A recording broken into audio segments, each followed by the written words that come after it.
Liquor scam పై దర్యాప్తు ముమ్మరంగా కొనసాగుతున్న వేళ ఏపీ ప్రభుత్వం కీలక నిర్ణయం తీసుకుంది. వైసీపీ ప్రభుత్వ హయాంలో జంగారెడ్డిగూడెంలో జరిగిన కల్తీ మద్య మరణాలపై పూర్తిస్థాయి విచారణ జరపాలని ఆదేశించింది. కల్తీ మద్య మరణాలపై స్పెషల్ టాస్క్ ఫోర్స్ ని నియమిస్తూ జీవో జారీ చేసింది. కల్తీ మద్యం తాగి అమాయక గిరిజనులు బలయ్యారని అప్పట్లో ప్రతిపక్షంలో ఉన్న టీడీపీ నేతలు విమర్శలు చేశారు. అయితే జంగారెడ్డిగూడెం వరుస మరణాలు సహజ మరణాలేనంటూ అసెంబ్లీలో నాటి సీఎం జగన్ ప్రకటన చేశారు. పోస్టుమార్టం రిపోర్టు వివరాలను కూడా నాటి ప్రభుత్వం బయటపెట్టలేదు.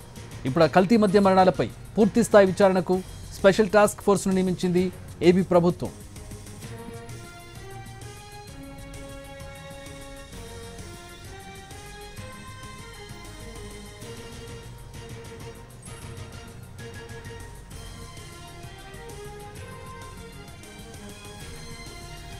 ఏపీలో లిక్కర్ స్కామ్ రేపుతున్న దుమారం తెలిసిందే. లిక్కర్ స్కామ్ పై దర్యాప్తు ముమ్మరంగా కొనసాగుతున్న వేళ ఏపీ ప్రభుత్వం దీనికి లింక్డ్గా మరో కీలక నిర్ణయం తీసుకుంది. వైసీపీ ప్రభుత్వ హయాంలో జంగారెడ్డిగూడెంలో జరిగిన కల్తీ మద్య మరణాలపై పూర్తిస్థాయి విచారణ జరపాలని ఆదేశించింది. కల్తీ మద్య మరణాలపై స్పెషల్ టాస్క్ ఫోర్స్ను నియమిస్తూ జీవో కూడా జారీ చేసింది ఏపీ ప్రభుత్వం. కల్తీ మద్యం దాగి అమాయక గిరిజనులు బలయ్యారని అప్పట్లో ప్రతిపక్షంలో ఉన్న టీడీపీ నేతలు విమర్శలు చేశారు. కానీ జంగారెడ్డిగూడెం వరుస మరణాలు సహజ మరణాలేనంటూ అసెంబ్లీలో నాటి సీఎం జగన్ స్వయంగా ప్రకటన చేశారు. పోస్టుమార్టం రిపోర్టు వివరాలను కూడా నాటి ప్రభుత్వం బయటపెట్టలేదు.